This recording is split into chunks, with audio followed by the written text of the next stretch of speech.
This representation votes yes with reservations to House Bill number 11186 or the Agriculturist Profession Regulation.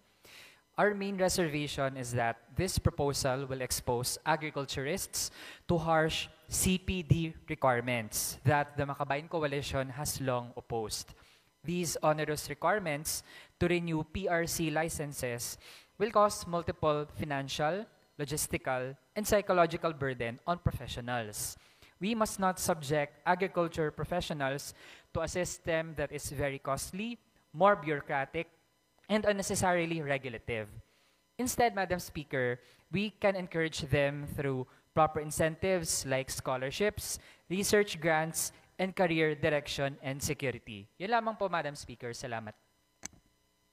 Majority Leader.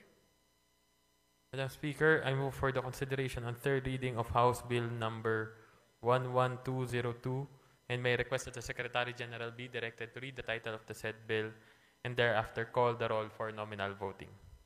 The Secretary just directed to read the title of the House Bill 11202 and thereafter call the roll for nominal voting. House Bill number 11202, an act establishing a socialized and low-cost housing loan restructuring and condonation program. Roll call of members in consideration on third reading of House Bill number 11202.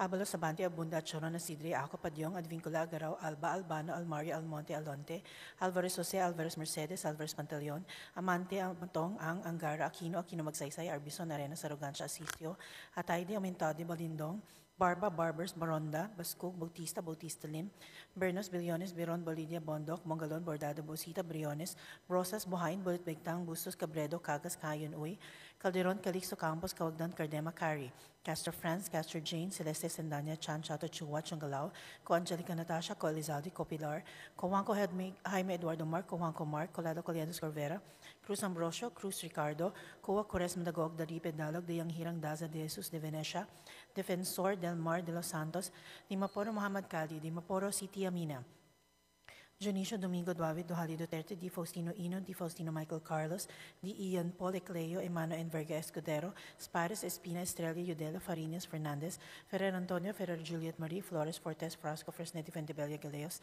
Garcia Albert, Garcia Dante, Garcia Jose Arturo, Garcia Maria Angela, Garcia Pablo John, Garcia Vincent, Guardiola Garinda Sataya Gato, Goed Christopher, Go Mark, Goles Gomez Gonzaga, Gonzales Aurelio, Gonzales Neptali, Gonzales Sandro, Goriseta Gico Ginto, Golias Gutierrez, Aresco Ataman, Hernandez, Herrero, Horibata Javier, Co Olga, Co Ricardo, Co Wilton, Konghun, Labad-Labad, Lacson, Noel, Dagman, Lagon Daphne, Lagon Sunny, Lara, Lazatin, Lee, Ligard, Libanan, Limkay Chong, Loyola Luistro, Lumayag, Makapagal Arroyo, Maceda Madrona, Magsino, Malapitan, Mangawang, Manikis, Manuel. Madam Speaker, Yes, Honorable Manuel. this representation votes no to the bill, and I would like to explain that vote later. Thank you. That is noted. Please continue. Marañon, Marcoleta, Marcos, Mariano Hernandez, Marino, Marquez, Martinez, Mastura, Matibag, Matugas, Mendoza, Mercado Revilla, Miguel, Momo, Morden, Nava, Nisay, Nograles, Almario, Nolasco, Minaldo Lasso, Olivares, Ongchuan, Ordanis, Ortego, Juano Dizon, Padiernos, Paduano, Paglas Palma, Panaligan, Pancho, Panotes, Pascual, Peña, Pimentel, Plaza, Pleito, Permisia, Sagabas, Pomaren, Puno, Kimbo, Rama, Regencia, Remulia, Revilla, Brian, Revilla, Ramon Jolo, Reyes, Rilio, Rivera, Robes, Rodriguez, Elohoyo, Rodriguez, Rufus, Roman, Romero, Romualdez, Ferdinand Martin, Romualdez, Sieda Marie, Romualdo, Romulo, Roque, Sakdanan, Sagarbaria, Sakaluran, Salceda, Sali, Salimbangon, Salo, Santos, Saulog, Silverio, Singson Richelle, Singson Ronald, Singson Mihan, Solon, Suwan, Swansing Horacio, Swansing Micaela Angela, Suarez, Taliado, Tamayo, Tambunting, Tan Joseph, Tan Keith Micah, Tan Reynolds Michael, Tan Samir, Tan Stephen James, Tan Tambut, Tan Chay, Tan Watco, Tariela, Teodoro Teves, Tiangco, Tiang, Tolentino, Tulfo Erwin, Tulfo Jocelyn, Tulfo Ralph Wendell, Tupasiutor, Tio Mario Nabia, Ungab, Uy, Valeriano, Valmayor, Vargas, Vargas Alfonso, Velasco, Veloso Tuazon, Vergara, Versosa, Villafuerte, Luis Raymond, Villafuerte, Miguel Luis, Villanueva, Villar, Villarasa Suarez, Villarica, Villago, Yam Suwan, Yap Christian Tel, Yap Christopherson, Yap Edvic, Yap Eric, U Divina Grace, U Jazil Victoria, Yulo, Zamora Amparo Maria, Zamora Maria Carmen, Zamora Isabel Maria Zubiri.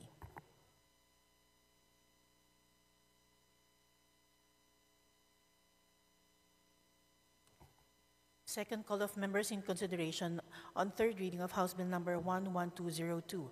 Abante Abunda Ako Palbano Almario, Alvarez Jose, Alvarez Mercedes, Alvarez Pantaleon, Amatong Angara, Arbison, Arenas Barbers, Bautista Bernos, Biron, Bondok, Mugalon, Briones, Buhain, Chan, Chua, Ko Angelica Natasha, Ko Elizalde, Ko Pilar Colada, Coliantes, Cuba, De Hirang, Daza de Jesus, De Venecia del Mar, De Los Santos, Ni Maporo, Muhammad Khalid, Duavid, Duhali, Duterte, Di Faustino, Michael Carlos, Ecleo Enverga, Estrella, Udela, Farinas, Fernandez, Fresnedi, Pentebella, Garcia Albert, Garcia Vincent, Goles, Gonzaga, Gonzalez, Sandro, Ginto, Hernandez, Oribata, Javier, Ko Olga, Ko Ricardo, Ko Wilton, Labad-Labad, Lagman, Lara, Lazatin, Lee, Ligarda, Limkay Chong, Marcoleta, Mariano Hernandez, Marino, Martinez, Mastura, Matugas, Mendoza, Mercado, Nograles, Almario, Olaso, Paglas, Panotes, Pascual, Pimentel, Pumaren, Puno, Kimbo, Rama, Revilla, Ramonjolo, Rilio, Romero, Romualdo Siada Marie, Sagarbaria, Sakaluran, Salceda, Sally, Singson, Ronald, Swansing, Horacio, Swansing, Michael Angela, Talyado, Tansamir, Tantambut, Tanuatco, Tiangco, Tiang Tolentino, Tulfo Irwin, T. Ungab, Valeriano, Valmayor, Velasco, Veloso Tuazon, Vergala, Villa, Villafuerte, Luis Raymond, Villanueva, Villarazo Suarez, Violago, Yap Edvic, Yap Eric, U Divina Grace, U J. Jill Victoria, Zamora Amparo Maria, Zamora Maria Carmen, Zamora Isabel Maria.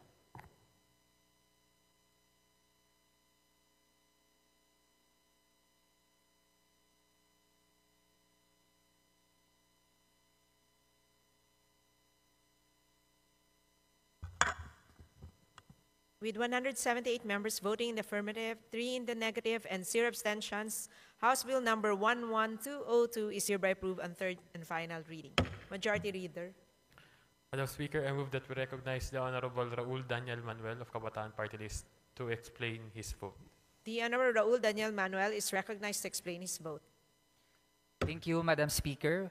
This representation votes no to House Bill number 11202. Sa ilalim ng panukalang batas, layunin nitong i-condone ang housing loan at pwede itong i-restructure, ngunit merong 3% interest. Bagamat nais nating i-condone ang mga kababayan natin sa pagkalaki-laking utang dahil hindi abot kaya ang presyo ngayon ng mga pabahay, malaking pabigat pa rin ang 3% interest na nais ipataw sa panukalang batas. The imposition of any interest will contradict the spirit of condonation and further burden already struggling low-income families who have faced significant hardship.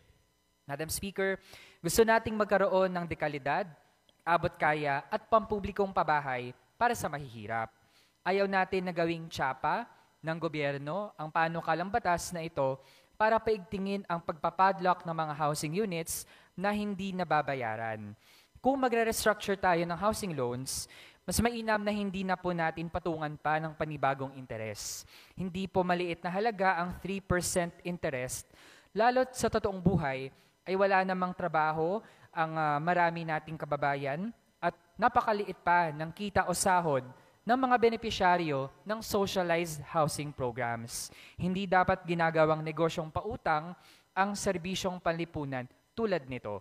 Yun lang po, Madam Speaker. Maraming salamat. Majority Leader.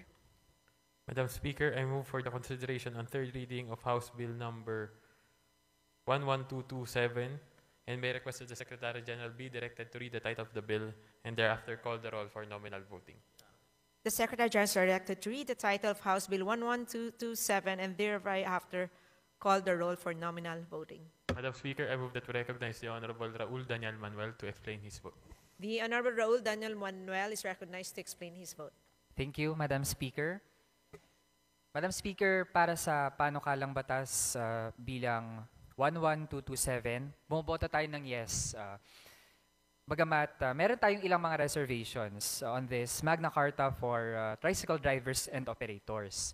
Madam Speaker, bagamat kinikilala natin na may mga pinoprotektahang karapatan ang panukalang batas na ito para sa tricycle drivers and operators, may dala rin itong nakakubling panganib sa pamamagitan ng phase-in of more efficient engines na nakalagay sa Section 12 ng panukalang batas. Ito po ay maaaring magbigay daan para sa persahang pag-phase out ng napakaraming tricycle units na hindi umaayon sa itatalagang guidelines ng gobyerno at persahang pagpapabili ng mga bagong units na naaayon sa efficient and green standards. Ang phase-in component ng Magna Carta for tricycle drivers and operators ay maaaring maging parte ng paglikha ng market para sa pagtatambak ng surplus electric vehicles mula sa ibang bansa, lalo na mula sa Estados Unidos at China, upang mapagkakitaan ang malawak na tricycle ecosystem dito sa Pilipinas. Ipapasailalim din ang tricycle routes sa LPTRP na pinamamahalaan o ino-oversee ng Department of Transportation. Ito ay maaring magtakda ng green routes kung saan electric vehicles lamang ang pwedeng dumaan, na tiyak na magre-restrict sa tricycle drivers and operators sa kung anong units ang pwede nilang ipasada. Kaya magiging moot ang mga karapatang gustong garantiyahan ng panukalang ito kung ma-face out lang din ang kalakhan ng mga tricycle drivers and operators. Yun lamang po ang kailangan nating pagbantayan kung sakali na maging batas itong Magna Carta for tricycle drivers and operators. Salamat, Madam Speaker. Majority Leader. Madam Speaker, I move that all bills approved on third reading be transmitted to the Senate for their appropriate action. There's a motion. Is there any objection? The chair is none. The motion is approved. Majority Leader. Madam Speaker, considering that copies of Journal Number 32 dated January 20, 2025 were already distributed to the members, I move to dispense with the reading thereof and subsequently to approve the said journal. I so move, Madam Speaker. Is there any objection? The chair is none. The motion is approved. The reading of the said journal is dispensed with, and Journal Number 32 dated January 20, 2025 is hereby approved. Majority Leader. Madam Speaker, the House and the Senate have approved on third reading House Bill Number 7506 and Senate Bill Number 1691, respectively, the San Francisco Protected Landscape Act. We have been informed that the Committee on Natural Resources, sponsor of House Bill Number 7506, as well as the author thereof, is in concurrence with the provisions of Senate Bill Number 1691. In accordance with our rules, I move to adopt Senate Bill Number 1691 as an amendment to the House Bill Number 7506. There's a motion to adopt Senate Bill Number 1691 as an amendment to House Bill Number 7506. Is there any objection? The chair hears none. The motion is approved. Senate Bill Number 1691 is adopted as an amendment to House Bill Number 7506. Majority Leader. Madam Speaker, the House and the Senate have approved on third reading House Bill Number 7529 and Senate Bill Number 1725, respectively, the Alibihaban Protected Landscape and Seascape Act. We have been informed that the Committee on Natural Resources, sponsor of House Bill Number 7529, as well as the authors thereof, is in concurrence with the provisions of Senate Bill Number 1725. In accordance with our rules, I move to adopt Senate Bill Number 1725 as an amendment to House Bill Number 7529. There is a motion to adopt Senate Bill Number 1725 as an amendment to House Bill Number 7529. Is there any objection?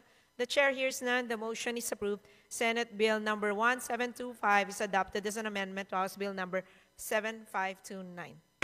Majority Leader. Madam Speaker, the House and the Senate have approved on third reading House Bill Number 8395 and Senate Bill Number 2618, respectively, the Mount Gutom Protected Landscape Act. We have been informed that the Committee on Natural Resources, sponsor of House Bill Number 8395, as well as the authors thereof, is in concurrence with the provisions of Senate Bill Number 2618. In accordance with the rules, I move to adopt Senate Bill Number 2618 as an amendment to House Bill Number 8395. There's a motion to adopt Senate Bill Number 2618 as an amendment to House Bill Number 8395. Those are in favor, say aye. Those are against, say nay. The ayes have it. Senate Bill Number 2618 is adopted as an amendment to House Bill Number 8395. Majority Leader. Madam Speaker, I move to designate the following members of the Conference Committee on the Disagreeing Provisions of House Bill Number 10730 and Senate Bill Number 2825, providing for the modernization of the Philippine Institute of Volcanology and Seismology. Namely, they are Representative Carlito S. Marquez, Representative Joey Sarte Salceda, Representative Ron P. Salo, Representative Ana York P. Bondoc, Representative Jaisel Victoria C.U., Representative Angelo Marcos Barba, Representative Gabriel Bordado Jr. There's a motion to designate the aforementioned members to the said conference committee. Is there any objection? The chair is none. The motion is approved. Congratulations. Majority Leader. Madam Speaker, I move that we adjourn session until Monday, January 27 at 3 p.m. Sessions adjourned until Monday, January 27 at 3 p.m.